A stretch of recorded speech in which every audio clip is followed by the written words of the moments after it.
Aký je to najobľúbenejší benefit v KPMG? Možno teraz spomeniem niečo, čo veľa ľudí nebude vnímať ako nejaký konkrétny benefit. Áno, v KPMG máme veľa benefitov, kafetérie, multišport, karty a podobne.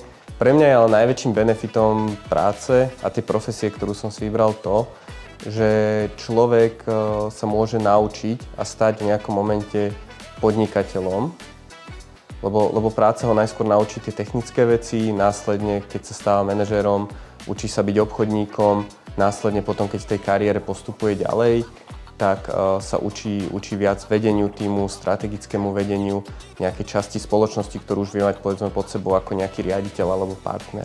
Čiže toto je určite ten najväčší benefit, ktorý práca v KPMG a celkovo tá profesia, ktorej sa my venujeme, ponúka.